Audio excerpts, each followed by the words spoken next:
Okay, we'll start with this. Ahead of her big unification match in the junior middleweight division this weekend, Chantel Cameron changes her mind on 3-minute rounds for women. The 35-year-old former undisputed junior welterweight champion will meet Michaela Mayer in a junior middleweight title unification fight Saturday night in Birmingham, England. Their fight is scheduled for 10 2-minute rounds. Cameron won her WBO title, which will be on the line when she fights for Mayer's WBC and WBA titles, when she easily outpointed Michaela Kotaskova in her first fight consisting of 3-minute rounds. Like many others, Cameron thought that extending women's boxing rounds by a minute would increase the number of stoppages, therefore drive interest in the sport for those with a thirst for knockouts. But after dominating Kotaskova throughout the clash, which she won via cards of 99-91 2 times and 100-90, Cameron is now not so sure. "I've changed my mind about 3-minute rounds and getting stoppages," Cameron told The Ring. "It's not as easy as that. I think if you're going to get a stoppage, you'll get a stoppage in 2. If you're not going to, that won't change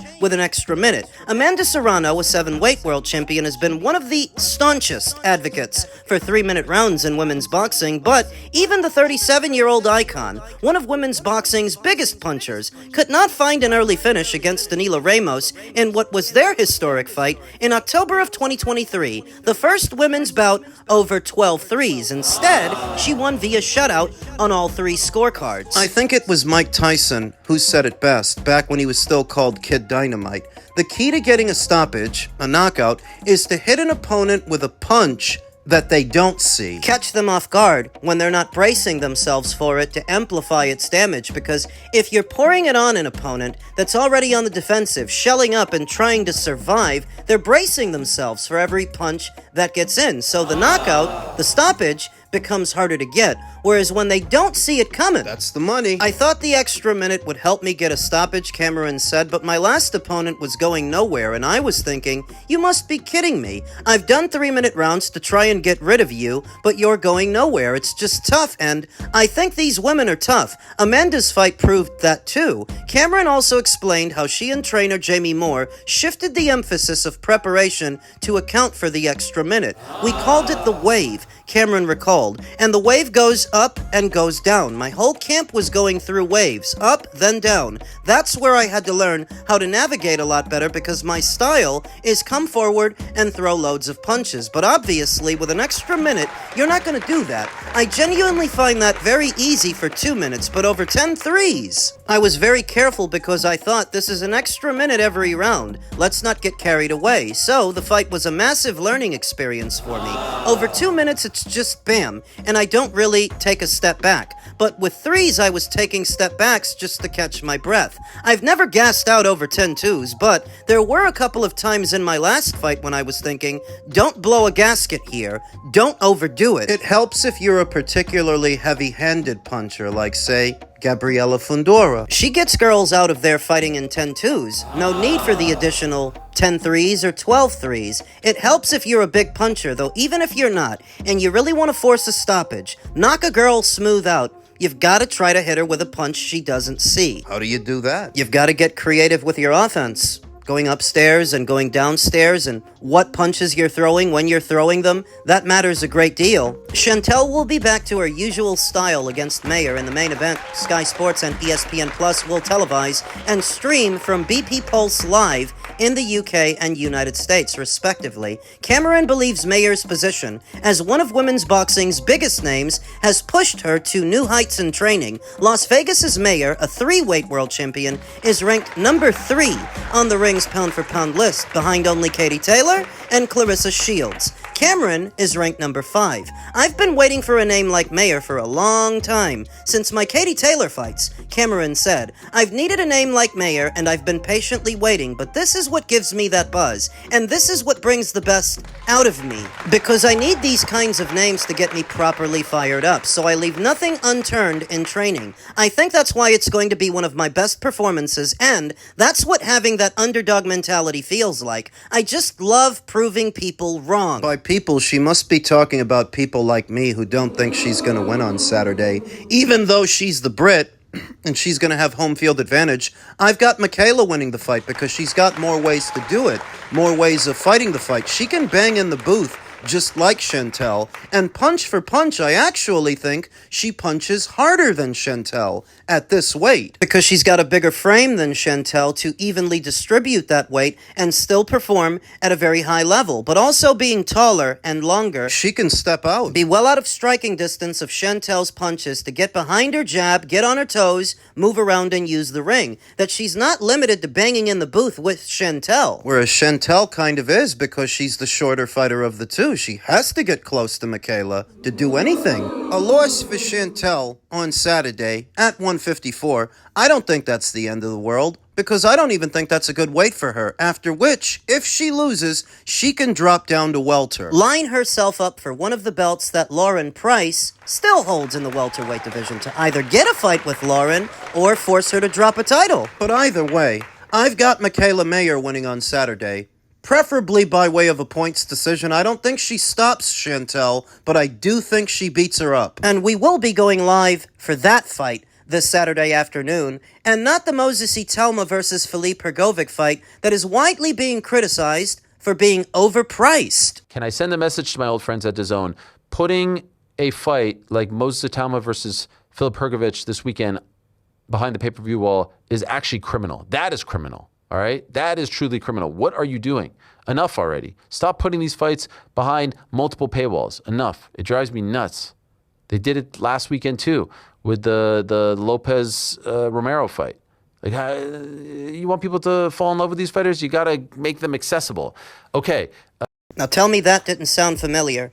I was literally saying the same thing here on the channel not but 2 days ago, but a day later, Ariel on his show, he's calling it criminal, and I have to agree. Now it could be... Is it possible that Ariel Helwani watches the relay? That wouldn't surprise me. Some content creators watch other content creators. I watch a lot of Boxing Beats and Rhymes' stuff while I'm making breakfast or cooking dinner. That Ariel could have paid a visit to the channel? It's possible. Or it's possible that great minds think alike. That as a combat sports aficionado, we share in the same sentiment that this is ridiculous. Moses Ituama versus Philippe Hrgovic, a Brit and a Croatian, is gonna run you $60 in America? And you expect people to buy this the weekend after you expected them to buy Lopez versus Romero, which was $80 American. They are not doing themselves and these fighters any favors by constantly inundating the market with pay-per-view after pay-per-view. It doesn't matter what the fighters want to get paid for a fight with each other. And it doesn't matter what the operational costs of that are going to be. The only thing that matters is,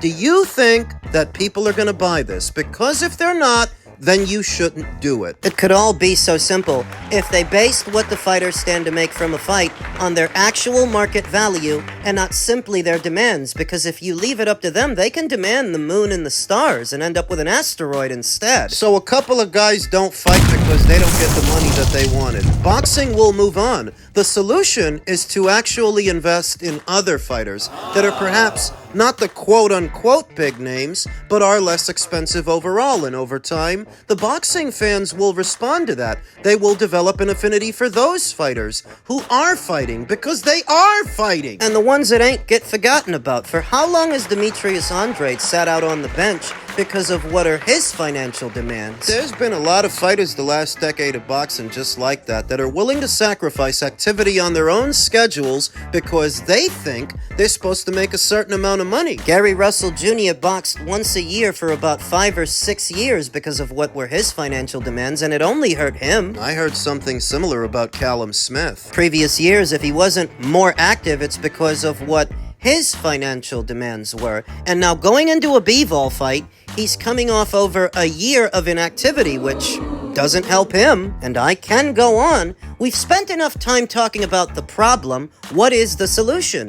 You invest in other fighters that are not as demanding, don't cost as much, so you don't have to put up a paywall to recoup the money you spent to do it. Because this weekend's pay-per-view is going to be running parallel to the MVP show we just talked about, headlined by Michaela Mayer and Chantel Cameron. And because that show is on, that's the one I'm going to watch. I'm not going to pay for Hrgovic versus Ituama. No fucking way. There's going to be a series of boxing matches running at that same time that doesn't cost me anything extra, that I can watch as part of my Disney Plus ESPN Hulu bundle. Maybe you don't like watching the girls. That's your prerogative, but they can put on a show. I've said that many, many times. A lot of times, a women's boxing match can be even more high-octane than a man's boxing match. And if I don't gotta pay anything extra to see Michaela and Chantel do the dance, then I'm gonna focus on them. I'll go live for them. And I'll catch the highlights of Ituama versus Hrgovic that I don't think is gonna go the distance anyway. The shit has got to stop, and this is how you send them a message. You are not getting my money for this. I like Moses Ituama. I think he's got all the makings of a great young heavyweight who could rule the division, but he is not in a place, here and now, where I should have to pay extra to see him. The subscription by itself is expensive enough without you adding charges to it. Fuck off. Downstairs in the men's welterweight division, Lopez's title performance fails to win over Jack Caterrall. Catterall believes Lopez did what he needed to do to score the majority decision and become WBA welterweight champion this past Saturday. The New York native became a three-weight world champion in his first fight at 147 pounds. I thought he looked lethargic.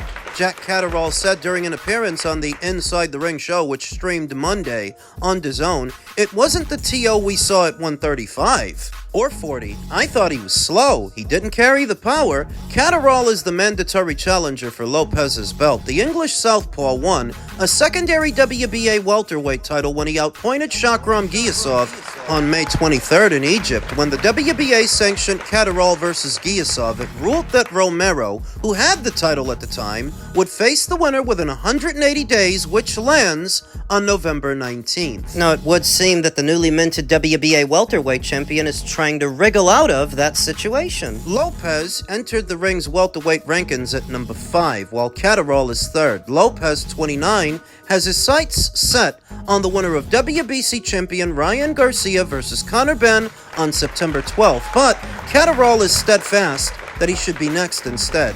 T.O. picked up the belt, coming off a loss, so credit to T.O., but from my standing, it's 180 days from May, which takes us to November 19th, Catterall said. We've got to reach a deal, or else you've got to pass over the belt. Garcia faces Ben at the T-Mobile Arena in Las Vegas. The card will stream on Paramount Plus in the US and DAZN via pay-per-view, and its ultimate plan in the UK and Ireland. Lopez and Catterall's paths have come close to crossing before at 140. Catterall was set to rematch Josh Taylor in March of 2024 after losing a controversial split decision in February of 2022, before the latter was forced to withdraw from the bout due to an injury. Instead of immediately rescheduling the rematch, Taylor pivoted to a bout with Lopez in June of 2023 because the WBO had installed him as his mandatory challenger. Lopez won a white UD to become the Ring Magazine and WBO 140-pound champion.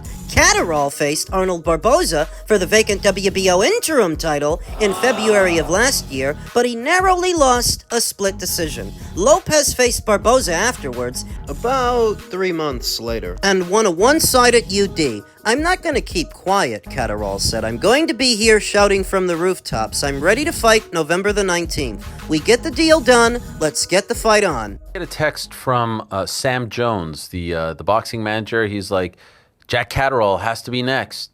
Catterall versus Teofimo. He was very loud on fight night as well. Your thoughts on a fight against Jack Caterrall?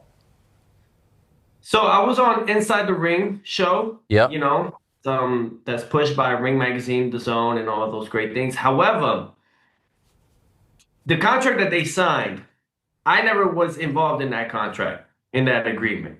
Okay, I am trying to delegate it with my legal team. Hey, go to the legal team. We'll talk. I don't touch nobody. We'll fight. However, if I need to express it a little bit more, that contract that they signed for the extension of whatever it was, 180 days, was with the name like of Rolando Rolly Romero, not Teofimo Lopez.